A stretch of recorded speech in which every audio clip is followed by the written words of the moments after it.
ఓం నమ శివాయ శ్రీమాత్రే నమః. మిత్రులకి శ్రేభిలాషులకి అలాగే నేను ఇంతగా ఆదరిస్తున్న యూట్యూబ్ ప్రేక్షకులందరికీ కూడా పేరు పేరు ధన్యవాదాలు. మిత్రులారా, మీ అందరికీ పరాదేవత ఎల్లవెల్లా మీతో ఉండి మీ మనోవాంఛ నెరవేర్చాలని మనస్ఫూర్తిగా కోరుకుంటున్నాను. ఈరోజు మనం కార్తీక శనివారం సాయంత్రం ఈ దీపాన్ని తప్పకుండా వెలిగించండి. మీరు కోరుకున్న ప్రతి కోరిక నెరవేరుతుంది. మీ మనోసంకల్పాలు నెరవేరుతాయి.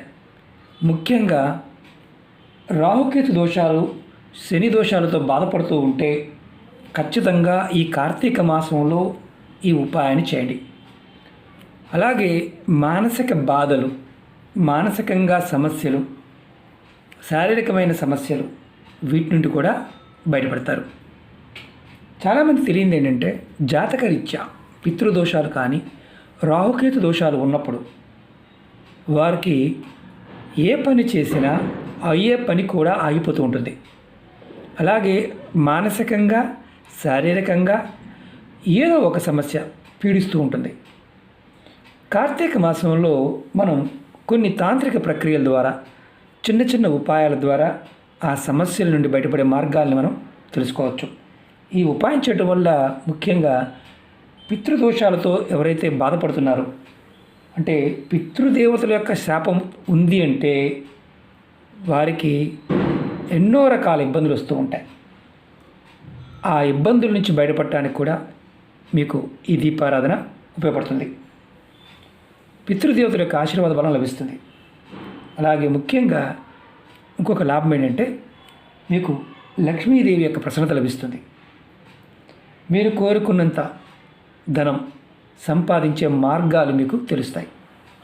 అలాగే ముఖ్యంగా ఆకస్మిక సంఘటనలు, చాలామందికి ఏంటంటే అనుకోకుండా ఏదన్నా ఇబ్బంది రావటం, దాని ద్వారా ధన నష్టం కలగటం అలా జరుగుతూ ఉన్నా కానీ అది మీకు జాతకరీత్యా రాహువు, కేతువు, శని ప్రభావం చేత, అలాగే పితృదోషాలు ఉన్నప్పుడు అవి ఎక్కువగా జరుగుతాయి.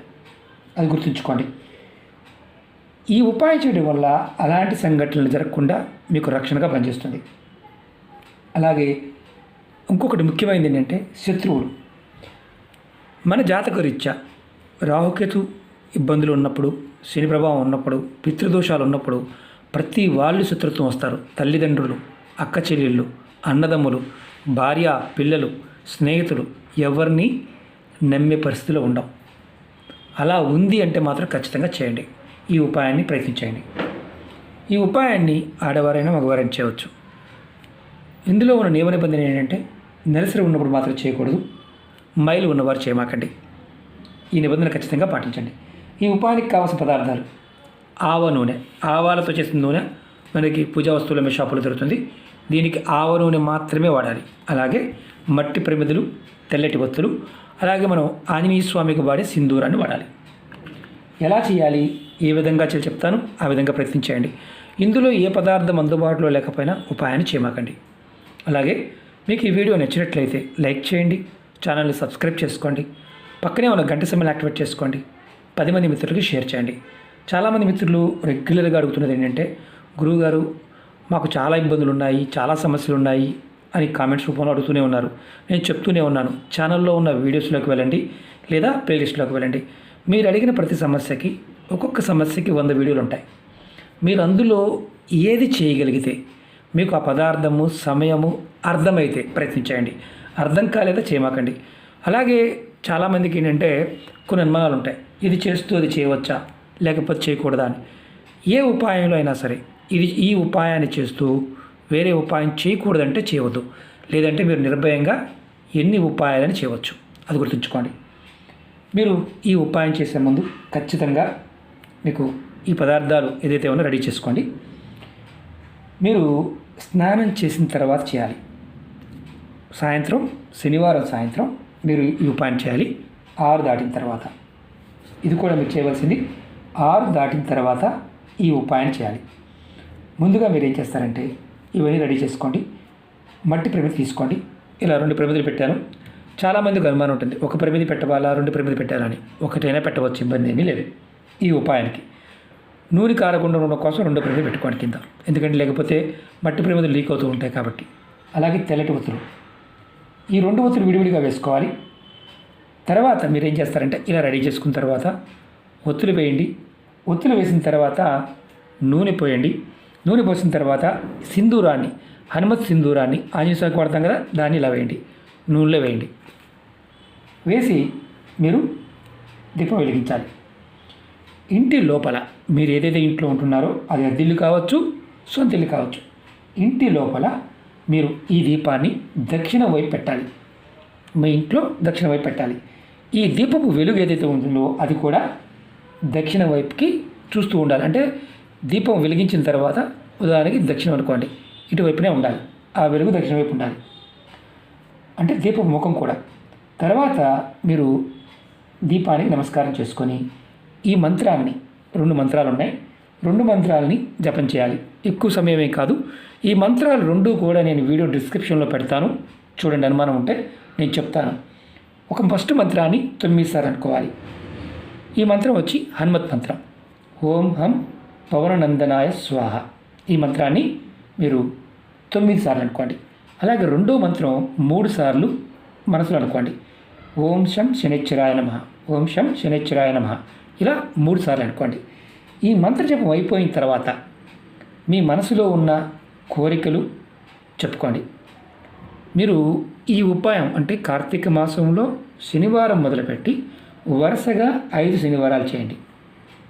5 శనివారాలు. మరి మాకు కుదరదని మధ్యలో నెలసరి వస్తే ఆ శనివారం ఆపేయండి, కంటిన్యూ చేయండి. కుటుంబ సభ్యులు ఎవరో ఒకరు చేసినా సరిపోతుంది.